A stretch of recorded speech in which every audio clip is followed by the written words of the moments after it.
我想问一下，就是现在专家如何看待中国的一个经济？ What are your views on the near-term and the medium-term outlook for China? China's economy has been slowing, but now policies have shifted towards supporting growth. And this is very important because China has been affected by the crisis in Europe, which is affecting everybody. It's affecting China too. So overall, we are very confident that China is experiencing what we call a soft landing, which means growth this year around 8%. This is less than it was in the past, but still it compares very favorably to what's happening around us in the global economy and what other countries are able to achieve. Now, over the medium term, China has tremendous potential. But at the same time, to tap this potential, policies will have to change somewhat. This economy has to move from what it has been so successful in the past, which was to rely mainly on exports and on investment, to now increasingly produce for the domestic economy. 应届毕业生，我觉得我最关心的是 How many years before the housing market can get back to normal? 让我们在 I hope to be able to pay off my mortgage in 10 years or less. 理性，能让我们在 This is a very important question because housing and property really is a key sector of the economy. While it was important that this sector cools down a bit because there was some overheating, and unless you prevent this from going on too long, you really run the risk of a very severe collapse later on, and we don't want that. That being said, we now are starting to see some recovery and some bottoming out of this sector, especially in areas which are very important to the well-being of the people, like owner-occupied housing, first mortgages, and also social housing.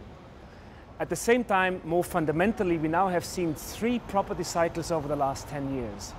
And there is a need to reduce these boom and bust cycles in the property sector, and therefore reforms, for example, in the financial sector are very important so that people can put their savings and investments not just into the housing market, but have other outlets for savings. 就是说我们人民币在升值。 The RMB is going up against dollar, but inside China you don't feel it because of inflation. Actually, our buying power is not going up.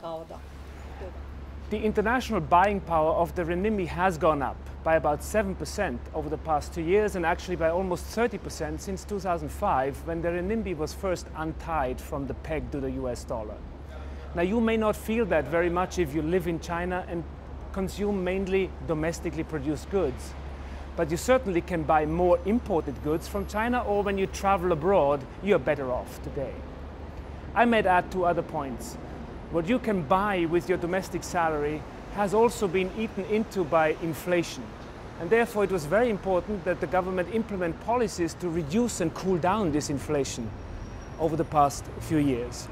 并没有任何的根据去怀疑它，但是对这样子目前为止形势来讲 I really want to know what can drive high growth for the next 10 years 发展它需要靠什么？ and how can it be sustained? 它持续有这么高的一个增长空间。 China has tremendous potential to continue to grow rapidly, but to tap this potential, it will have to change. On the production side, it has to rely more on the domestic economy, on sectors like services that produce for people like you and me. And on the demand side, it will have to shift from producing mainly for exports and from investing to consuming these goods which are being produced domestically. Now, to make this happen, again, a host of reforms are necessary, which are all in the 12th five-year plan. The issue is now implement these reforms, implement them rapidly and forcefully.